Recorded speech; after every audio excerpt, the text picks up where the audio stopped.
tranquille sur votre de passer de cette Mani. Nous avons un petit enseignement profond que nous voulons partager ensemble avec vous sur à l'intérieur de la vision de l'attente. À l'intérieur de l'attente. Donc j'ai ici devant moi la vision du frère Branham. La photo qui a été prise, le frère Branham se tient dans la colonne de feu. C'est ça que j'appelle à l'intérieur de la tente. Ouais, la photo de la colonne qui singe. Voici le vase d'huile. Parce qu'il avait dit que le vase d'huile, c'est la personne de l'onction. C'est l'onction personnifiée. Amen. Je dois mettre mon micro. C'est la personne même du Saint-Esprit. C'est l'onction personnifiée. Amen. Donc, c'est la présence de l'être glorieux qui se confirme.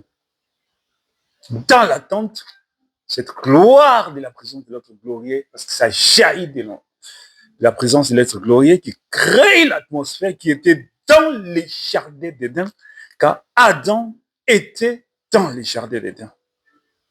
Adam était sous cette atmosphère. Adam marchait sous cette atmosphère, enveloppé de la nuée, enveloppé de la gloire, enveloppé de la colonne de feu. Donc, Adam marchait à l'intérieur de la colonne de feu. Vous voyez? Donc, Adam avait pris la décision. Alors maintenant, nous allons voir pourquoi la chute était arrivée. Parce qu'Adam était enveloppé de ça. La chute a commencé par Ève. Qu'est-ce qui a fait qu'Ève a quitté cette atmosphère? Ève ne pouvait pas tomber aussi longtemps qu'il était dans l'atmosphère de la colonne de feu. Je dis et je répète, Ève ne pouvait jamais tomber. Toutefois qu'il était sous l'onction de l'atmosphère de la colonne de feu. Et tant sous cette atmosphère, le péché était loin de lui. D'elle, pardon. Mais Ève, aussitôt que Ève avait pris la décision d'approcher les serpents, parce qu'il a été dit de ne pas approcher l'arbre de la connaissance du bien et du mal. D'abord, j'explique que l'arbre de vie, c'est la colonne de feu qui marchait avec Adam. L'arbre de la connaissance du bien et du mal, c'est les serpents. Il n'y a pas un arbre dans les jardins d'Éden qui s'appelait l'arbre de la connaissance du bien et du mal, non. C'est les serpents. Dieu leur avait interdit de ne jamais approcher les serpents. Aussitôt que Ève a résolu dans son cœur, par ses pensées, d'approcher les serpents, elle était déjà en mode dépouillée. Elle était dépouillée de la gloire avant même qu'elle tombe. Le fait d'avoir pris la décision de marcher vers les serpents, le fait d'avoir pris la décision d'aller vers les péchés, tu es dépouillé de la gloire de Dieu. Vous voyez? Donc, aussitôt qu'il avait pris cette décision d'approcher les serpents, de parler aux serpents, parce que j'avais expliqué ça, si vous suivez dans mes enseignements, je disais que dans les jardins d'Éden, Adam était, les serpents, Lucifer, il était inactif, comme dans les milléniums, dans la prison. Le Branham m'explique clairement, il dit que la prison ne veut pas dire qu'il est dans une prison, non. Ça veut dire qu'il est dépouillé. Il devient inactif. Je peux expliquer ça. Vous pouvez voir dans les songes où tu n'arrives pas à marcher, tu n'arrives pas à te lever, c'est ça. Vous voyez? Donc, il était dépouillé. Il ne contrôlait rien. Il avait la juridiction sur rien. Il avait le contrôle sur rien. C'est Adam qui gouvernait toutes choses. La terre et tout l'univers étaient sous la juridiction d'Adam. Le diable ne pouvait rien, il pouvait se promener, mais il n'avait aucun espace de terre, un carré de terre sur lequel il pouvait exercer sa domination. son contrôle. Tout était sous le contrôle d'Adam. Adam s'asseyait là où il contrôlait toutes choses. Et c'est ça qui créait la jalousie de Satan. Ouais. Quand Ève est allée lui parler, Ève a délié les diables. Le fait d'avoir parlé à Satan. Alors, quand Satan a parlé à Ève, lui a lancé les venins, une sémence qui a affecté ses pensées. La pensée, c'est la matrice de l'esprit. Aussi longtemps que sa pensée a reçu une sémence du diable, elle était enceinte de Satan au niveau de la pensée. La Bible dit, le péché commence par la convoitise. La convoitise, c'est quoi? C'est l'admiration au niveau de la pensée. La convoitise, c'est l'admiration au niveau de la pensée. Tu admires les péchés. Et la convoitise produit jusqu'au péché. Donc, la présence de l'être glorieux qui se confirme, c'est le jardin d'Éden qui révèle son atmosphère. Vous voyez, Ève ne pouvait pas tomber dans cette atmosphère-là. Aussi longtemps qu'Ève était encerclée, il était sous la clôture de l'atmosphère de la colonne de feu, qui est la parole, il ne pouvait jamais tomber. Mais quand il est sorti de l'atmosphère de la parole, il est sorti du contour de la parole, il est sorti de la clôture de la parole, Ève est devenue vulnérable, car elle était dépouillée de sa force, de son onction, de la présence de Dieu. Vous voyez? Donc, Ève avait perdu cette atmosphère avant sa chute par l'admiration du péché, l'admiration du serpent, la convoitise vers les serpents. Alors, qu'est-ce qui s'est passé avec Adam?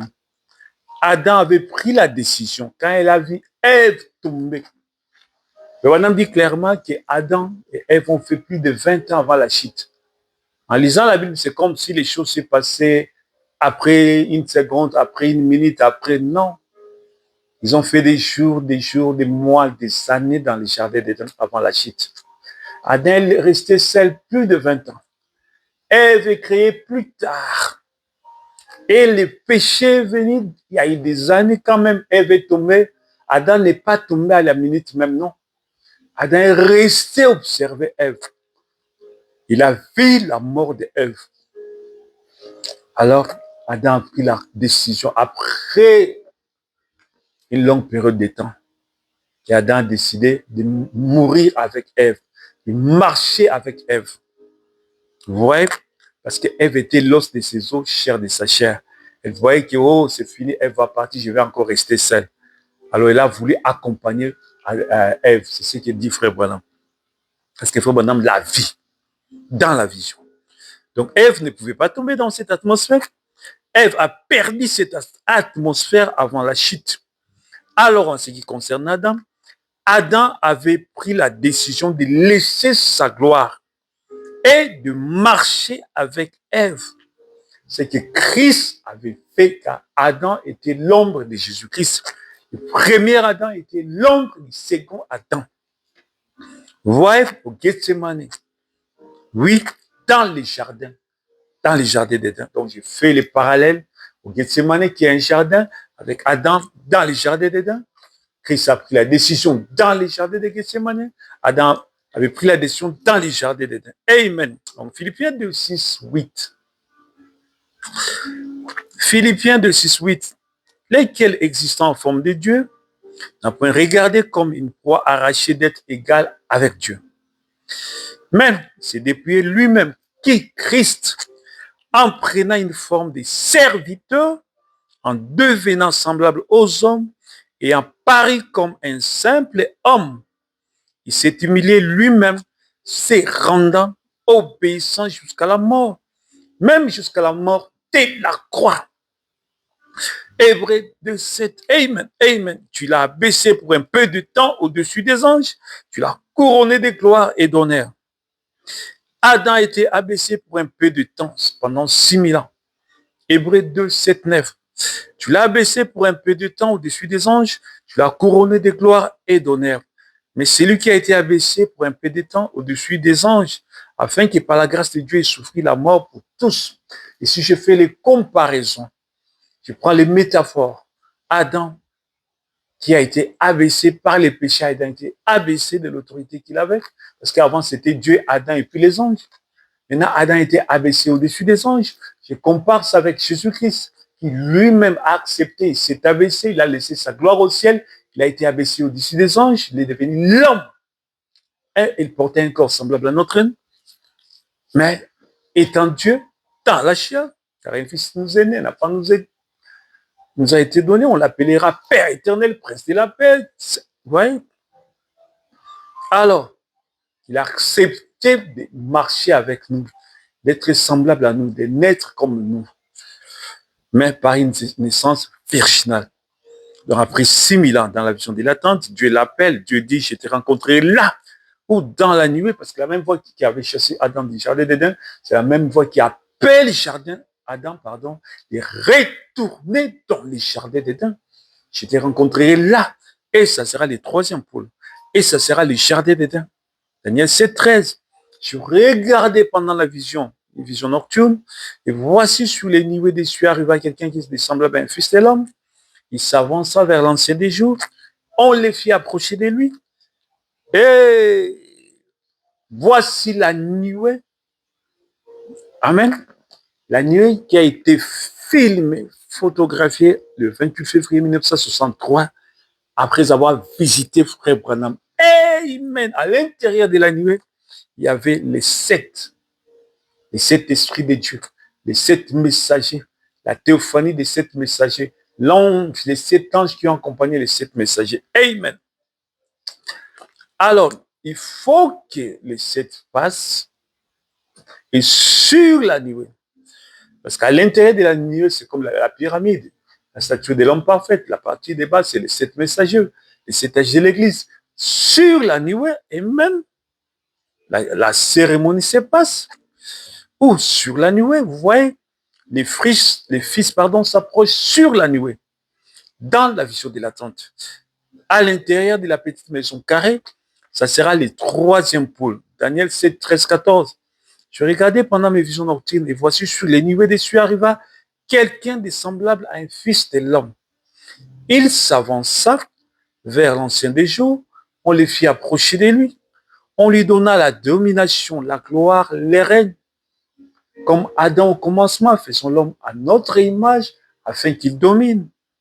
On lui donna la gloire, la domination, la gloire, les règnes, et tous les peuples et les nations, et les hommes de toutes langues les servirent. Sa domination est une domination éternelle, qui ne passera point, et son règne ne sera jamais détruit. Donc je fais parallèle entre Jésus-Christ et Adam qui revient dans les jardins d'Éden, quand je te rencontrerai là où, sur la nuée, ça sera le troisième pôle. Amen. Vous voyez? Donc, je reviens maintenant sur Ève et Adam. Quand tu es dans l'atmosphère spirituelle, la colonne de feu, tu es enveloppé de la nuée, enveloppé de la colonne de feu. Il faut que tes pensées soient pures. Parce que la pensée, c'est la matrice de l'esprit. Il faut que tes pensées soient pures. Car la pensée est la matrice de l'esprit. Quand tu reçois une mauvaise pensée de Satan dans tes pensées, qui est la matrice, tu es fécondé du diable. Tu es enceinte d'une mauvaise semence. Alors il faut chasser cette semence-là par la repentance, par la méditation à la parole de Dieu, par les chansons spirituelles. Le fait d'avoir approché les serpents, parler avec les serpents, Ève était dépouillée. Car Ève avait brisé la loi de Dieu qui lui avait été interdite de ne pas approcher les serpents. Car tout commence par la pensée. Elle devait d'abord accepter que, bon, je rejette ce que Dieu a dit, la parole de Dieu, et j'avance les serpents. Tu vois, Satan lui flashait. Mais Ça ne pouvait rien faire parce qu'elle était enveloppée. Quand elle va accepter la pensée du diable, c'est dans ces moments-là qu'elle a été dépouillée. Parce qu'elle a laissé la pensée et puis elle a pris la décision. Si elle rejetait ça, continuait sa marche, ça ne pouvait rien faire. Mais elle a accepté ça et elle a marché. Elle accepte la pensée, elle se met dans l'acte de marcher, d'aller parler au serpent. Les filles, n'allez jamais parler à ces hommes qui se cachent derrière dans des coins pour vous séduire. Arrêtez ça. Une femme mariée, arrêtez d'aller parler à des hommes que tu sais très bien qu'ils sont là pour te draguer. Arrêtez. Aussitôt que tu prends la décision, non, c'est juste un ami, c'est fini, tu es dépouillé de la gloire de Dieu. Alors, le fait d'avoir approché les serpents, parler avec les serpents, elle était dépouillée. On va dire clairement que chaque fois qu'après avoir médité dans la prière, dans la méditation de la parole de Dieu, qu'il était sous l'onction, chaque fois qu'il venait assister à une réunion, il y avait toujours quelqu'un, quelque chose qui arrive pour l'empêcher, pour les dépouiller, pour les mettre en colère. Il dit que aussitôt qu'il va venir à la réunion, mais ce sera difficile pour lui pour retrouver encore cette atmosphère. Il dit, cherche le Saint-Esprit partout. Ça veut dire, cherche l'atmosphère dans laquelle il était. Elle avait reçu la révélation, dans la prière, dans la méditation de la parole de Dieu, dans la méditation des choses de Dieu. Vous voyez, dans la méditation de ta position qui tu es en Christ, dans la foi, dans les choses de Dieu, dans la confession, dans la foi, sur les promesses de Dieu. De faire de ces promesses, ta promesse, c'est manger les livres, manger les promesses de Dieu, confesser, déclarer, marcher avec. Et c'est ça qui galvanise ta foi, qui affermit ta foi, c'est-à-dire qui positionne ta foi comme un encre de l'âme. Vous voyez? Il dit arriver dans une réunion étant dépouillé, il va faire des efforts. Il va chercher le Saint-Esprit partout pour atteindre cette atmosphère spirituelle, pour revenir. Ouais, la différence entre nous et Adam, c'est quoi? Quand Adam a péché, Jésus n'était pas encore mort. Il n'y avait pas encore la grâce de Dieu. Ça veut dire la repentance pour qu'il puisse revenir si vite. Ouais, il a fallu 4000 ans jusqu'à ce que Jésus puisse venir. Ouais, mais par contre, aujourd'hui, pour nous, 6000 ans plus tard, psaume 23, 35, tu dressas devant moi une table en face de mes adversaires, devant l'ennemi, où tu étais tombé, tu te reviens. La repentance, tu confesses et tu avances, tu oins d'huile ma tête et ma coupe déborde, tu vois. Ou devant l'ennemi, Ève était tombée. Mais David ici dit devant l'ennemi, tu dresses une table, tu oins d'huile ma tête. Amen. Jésus-Christ a vaincu Satan sur la croix. Il a vaincu l'enfer, il a vaincu les péchés, il a vaincu la tombe. Il a vaincu la trinité de Satan. Ça veut dire qu'il a vaincu les triples mystères du diable, les péchés, la mort et l'enfer. Et même, il est devenu péché afin que nous devenions justice pour Dieu. Du temps d'Adam, cette verset n'était pas encore activée parce que Jésus n'était pas encore mort. Ouais, cette pensée était là, mais n'était pas encore activée. Il fallait que Jésus vienne pour activer cela. Amen. Vous voyez la différence? Jésus-Christ a rendu captif la captivité. Nous aussi en Christ, nous avons vaincu tous ces triples mystères de Satan. Étant Jésus-Christ, nous avons la victoire sur les triples mystères de Satan. Ceux qui sont à Jésus-Christ, quand Jésus a vaincu, nous avons vaincu avec lui. Quand Jésus a vaincu, nous avons vaincu avec lui. Ceux qui sont à Jésus-Christ, ils ont la victoire sur toutes choses. Ouais. Car rien ne peut nous séparer de l'amour de Jésus-Christ. Tu vois, je vais donner ici l'exemple de Lazare qui était mort, lié. Il était scellé, les mains et les pieds scellés, bandé. Jésus-Christ est allé les délivrer, les ramener à la vie. 1 Jean 13, 39. Jésus dit, ôtez la pierre. Marthe, la sœur du mort, lui dit, Seigneur, ils sont déjà, car il y a 4 jours qu'il est. Jésus dit, ôtez la pierre. Jean 11, 43. Et en dit cela, il cria d'une voix forte, Lazare, sort. La voix qui a crié, c'est la voix qui est l'appel à la résurrection. La voix qui a crié, c'est la voix qui est la victoire sur la mort.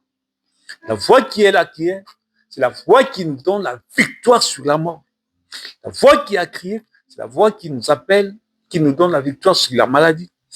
La voix qui a crié, c'est la voix qui appelle, qui nous donne la victoire sur les péchés. Jean chapitre 11, verset 44. Et les morts sortis les pieds et les mains liés, les bandes bandées, les visages enveloppés d'un linge. Jésus leur dit, délivrez-les. Il parle aux Éphésiens 4, avec la parole, allez les délivrer, avec la parole, allez les libérer, avec la parole, laissez-les aller. Amen. Il demande aux Éphésiens 4, bien-aimés, veuillez suivre cette série des enseignements tellement profonds. Amen. Gloire à Jésus, gloire à Jésus, gloire à Jésus. C'est votre aime, laissez-vous télépasser. Je suis exercé à Mani. Amen. Que Dieu vous bénisse. Amen.